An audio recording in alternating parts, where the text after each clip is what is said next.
vous me l'avez présenté comme un journal qui représente un peu l'équivalent du Monde ici.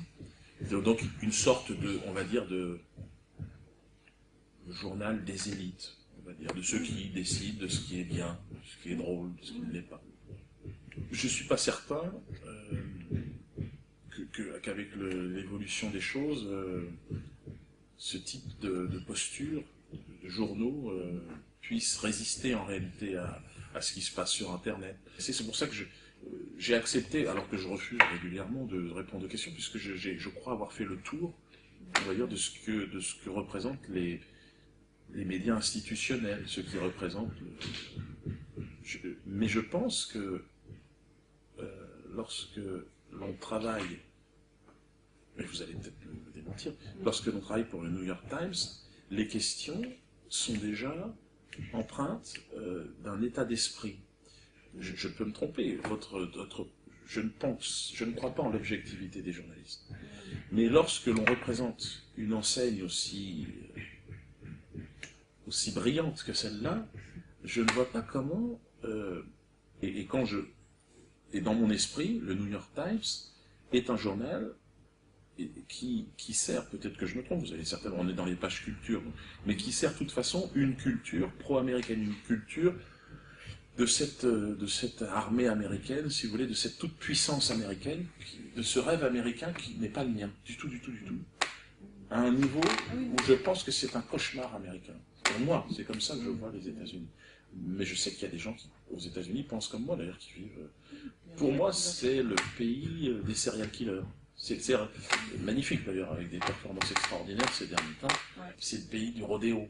On monte sur une vache, sur un taureau, on lui serre les couilles, et puis on essaye de rester le plus longtemps possible dessus. Ce sont des jeux étranges, que dans d'autres pays, on peut ne pas comprendre. Je préfère la corrida, à la limite. Ça paraît plus intéressant, c'est plus dans ma... Puis c'est un pays qui va vite, c'est un pays qui ne prend pas le temps de... Alors on a baigné dans cette culture américaine, et je comprends, mais pour moi c'est vraiment une culture médiocre. C'est-à-dire certainement la culture la plus médiocre et la plus... par rapport à notre espèce humaine, certainement l'étape la plus insupportable en réalité. Je ne pense pas que l'humanité retiendra cette étape. Je ne pense pas. Enfin, parce qu'elle finalement, elle n'a pas, pour moi, quand j'observe l'histoire, j'ai la sensation qu'il y a un raffinement dans notre espèce, l'espèce humaine, que l'on ne retrouve pas aux États-Unis. À aucun moment, aucune étape. Que ce soit au niveau de la pensée, au niveau de la philosophie, au niveau de la culture.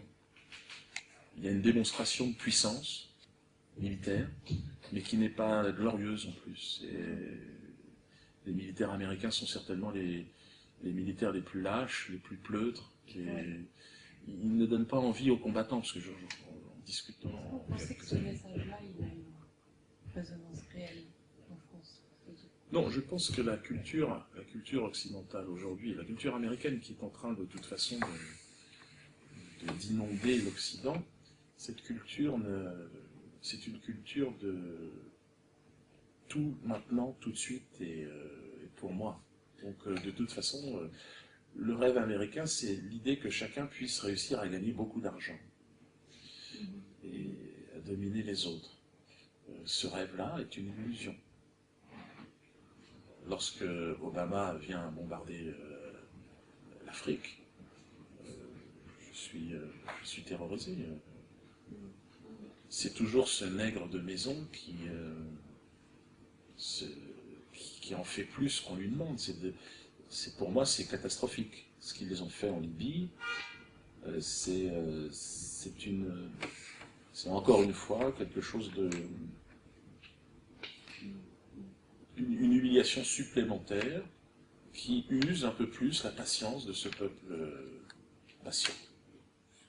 La seule origine où il est encore possible pour moi d'avoir une sensation de liberté, je la ressens au Cameroun, où là, alors il n'y a peut-être pas d'eau, pas d'électricité, là où je me trouve, mais j'ai une sensation de liberté.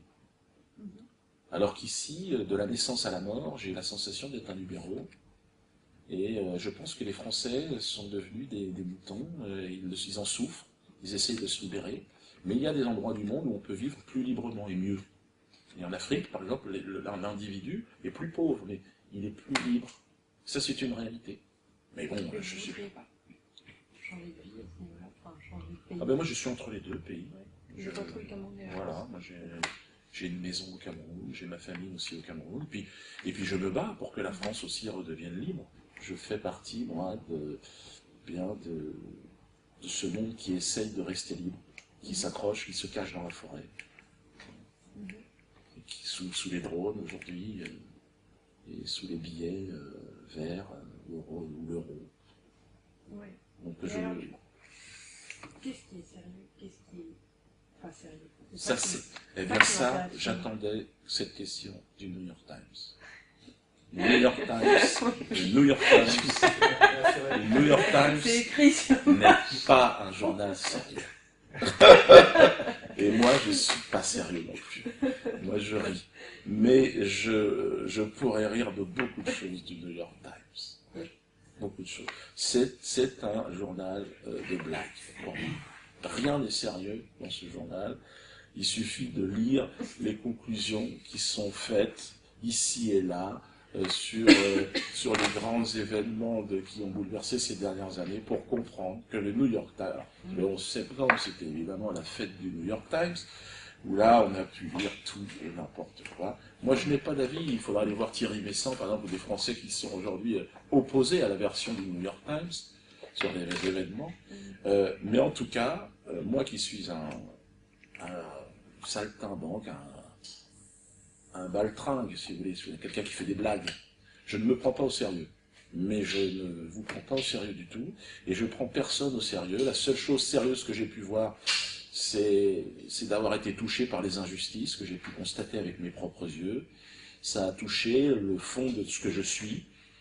Mais ma mission ici-bas, ça n'est pas d'être sérieux. Je n'ai pas à être sérieux et je ne sais pas si ça existe, à part des gens qui sont envoyés d'un autre univers ou je ne crois pas ou alors si on est croyant, peut-être des prophètes, ou des gens qui peuvent amener la lumière. Mais nous sommes dans un monde d'obscurité pour moi, et donc l'humoriste, c'est simplement celui qui s'amuse avec cette obscurité. Moi, on me reproche ça dans les colonnes du Monde et machin, et puis là, ils disent l'inverse. Alors, où je suis exactement? Qui a raison? Où sera-ce? Qui dit la vérité? Est-ce que la vérité existe? Ce sont des questions, des sujets de bac, de philo. Moi, je ne suis pas là pour y répondre, je suis là pour rigoler. En tout cas, la vérité est un sujet de rigolade. Je suis la philo. Mais quand vous allez en Libye, c'est pas tellement une rigolade, c'est plutôt un constat amer que vous avez fait, je sais pas. Là, d'un coup, j'essaye de voir cette limite qui est toujours un peu vague entre les... Non, c'est assez... ce qui est vague, évidemment, c'est qu'il faut... Si vous avez besoin d'une frontière, le bien, le mal, non, c'est pas à moi de le fixer. Je suis dans le vague parce que je ne sais pas dire l'un ni l'autre. J'essaye du mieux que je peux, parce que j'ai quand même des enfants, de leur dire, voilà, ne fais pas ça, parce que je ne sais pas exactement, je leur donne ce que je ressens. Il me semble quand même qu'il existe une lumière. Cette lumière, c'est la vérité. C'est de se rapprocher de la vérité. Et en tout cas, lorsqu'on est humoriste et qu'on dit la vérité, parfois les gens rigolent. Parce que c'est tellement énorme, et qu'on est dans un monde de mensonges, mais bon, je ne suis pas détenteur de cette vérité. Je ne suis pas la lumière, moi, je ne suis pas cela. Mais être décoré par ce système de mensonges, ça n'aurait pas de sens.